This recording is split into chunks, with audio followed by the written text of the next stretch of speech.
মই নিজ ইচ্ছাৰে ইছলাম ধৰ্ম ত্যাগ কৰিছো। মই ত্যাগ কৰা বুলি ধৰিলোঁ। মই ইছলাম ধৰ্মৰ পৰা মই বিৰত। ইছলাম ধৰ্মক মই কোনো নামানো। এতিয়া কাৰো প্ৰেছাৰত কৰা নাই, মই নিজৰ সিদ্ধান্তত কৰিছোঁ। মই ইছলাম ধৰ্মৰ বিভিন্ন দিশত অসন্তুষ্টি প্ৰকাশ ৰাহুল আমিনৰ। পবিত্ৰ ঈদৰ দিনাই ইছলাম ধৰ্ম ত্যাগ ৰাহুল আমিনৰ। পবিত্ৰ হৰি মন্দিৰত সেৱা আগবঢ়াই হিন্দু ধৰ্ম গ্ৰহণ মুছলমান যুৱকৰ। আজি সমগ্ৰ বিশ্বতে ইছলাম ধৰ্মী লোকসকলে উদযাপন কৰিছে পবিত্ৰ ঈদ উল ফিতৰ। কিন্তু পবিত্ৰ ঈদৰ দিনাই নলবাৰীৰ ৰাহুল আমিনে ত্যাগ কৰিলে ইছলাম ধৰ্ম। আল্লাহৰ প্ৰতি ক্ষোভ উজাৰি ৰাহুল আমিনে কয় যে ঈশ্বৰে ওপৰলৈ চাবলৈ কোৱাৰ সময়তে আল্লাহে সদায় তললৈ চাবলৈ কয়, যাৰ বাবে কোনোদিন মোৰ উন্নতি নহ'ল। সেয়ে এই ধৰ্ম ত্যাগ কৰিলে ৰাহুল আমিনে। মোৰ নাম ৰাহুল আমিন। মই নলবাৰী বৰমা ৰোডৰ বাসিন্দা বৰমা মছজিদৰ ওচৰত ঘৰ মোৰ। মই এইটোৱে বিচাৰিছোঁ যে আমাক যে কয় আল্লাহ সদায় আমাতকৈ তলৰ শ্ৰেণীৰ মানুহখিনিক চোৱা, তলৰ শ্ৰেণীৰ মানুহখিনি চাই আমি কি তাতকৈ তলত যাব লাগে। যিহেতু কৰ্মই ধৰ্ম।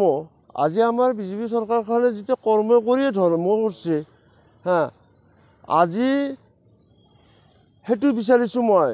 মোৰ চাকৰি হোৱা চাকৰি নহ'ল, কাৰণ তাতে কৈছে ৰাইজে, এতিয়া মোক মুছলমান ৰাইজখিনি কৈছে যে ধৈৰ্য ধৰা। মই ধৈৰ্য ধৰোঁতে আজিলৈকে 43 বছৰ বয়স হ'ল।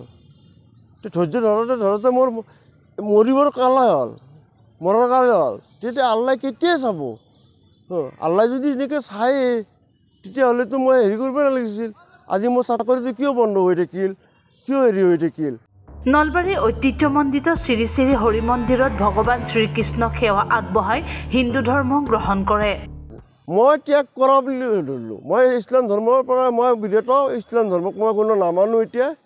এতিয়া মই কোনো ধৰ্ম নামানো, কাৰণ মই যিটো পৰিৱেশ দেখিছোঁ তলৰ পিনে চোৱা। আজি চাব আপুনি ঈদগাহত চাব, নমাজ পঢ়িব যাওঁতে চাব তাতে কিমান মুছলমান মানুহে ভিক্ষা খুজি থাকে। আমি তলপিনে চাওঁতে ভিক্ষা খুজিব লগা হৈছে। মোৰ হোৱা চাকৰি এই ডকুমেণ্টছ আছে মোৰ লগত, চাই যদি আপোনালোকে গোটেই। আজিৰ পৰা মই মানে হিন্দু ধৰ্ম গ্ৰহণ কৰিলেও ভগৱানে মোক কেনেকৈ মোক ওপৰলৈ নিয়ে মই সেইটো চাম এতিয়া।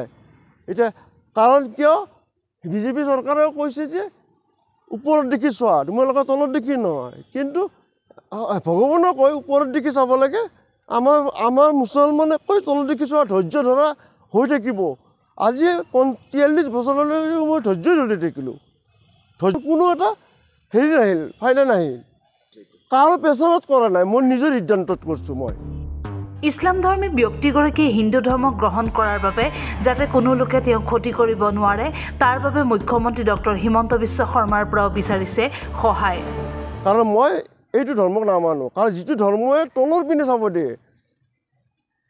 আজি বিজেপি চৰকাৰে যিটো ধৰ্ম কৰি আছে, তেওঁলোকৰ সেইটো এটা কৰ্মই ধৰ্ম বুলি কৈছে। তেওঁলোকে ধৰ্মটো কৰি আছে কাৰণে আজি ওপৰত উঠি যাই আছে। আমি যদি তেওঁলোকক যদি ভগৱানে ক'লে হয় তোমালোকে তলত দেখি চোৱা, তলত দেখি চালে আজি যিখিনি ঈদগাহ বা মৈদানত নমাজ পঢ়া মানুহখিনি তাতে ভিক্ষাৰী বহিব, সেই ভিক্ষাৰীখিনিক চাবচোন আপোনালোকে কিমান তাতে গোটেই মুছলিমেই, 100% মুছলমান মানুহ। সেই তলত দেখি চাওঁতে আল্লাই আমাক তলতে খেদাই দিছে, ওপৰত দেখি চাব দিয়া নাই। দৰাচলতে আল্লাহৰ প্ৰতি থকা আস্থা হেৰুৱাই পবিত্ৰ ঈদৰ দিনাই ইছলাম ধৰ্ম ত্যাগ কৰি হিন্দু ধৰ্ম গ্ৰহণ কৰিলে ৰাহুল আমিনে। ৰাহুল আমিনৰ এনে কাণ্ডই এতিয়া সমগ্ৰ নলবাৰীতে চৰ্চা লাভ কৰিছে। নলবাৰীৰ পৰা হিৰক ডেকাৰ ৰিপৰ্ট, টাইম 8। অসমৰ 14টা লোকসভা সমষ্টিত কেনে চলিছে নিৰ্বাচনী প্ৰচাৰ। এইবাৰ জনতাই বিচাৰিছে কোনটো দলক। পুৱাৰ পৰা নিশালৈ কেনেকৈ চলাইছে নেতাই প্ৰচাৰ। 14টা সমষ্টিৰ ভোটাৰৰ মনৰ কথা। ষ্টাৰ চিমেণ্ট, নেতাৰ সৈতে 24 ঘণ্টা। Powered by Data Mission.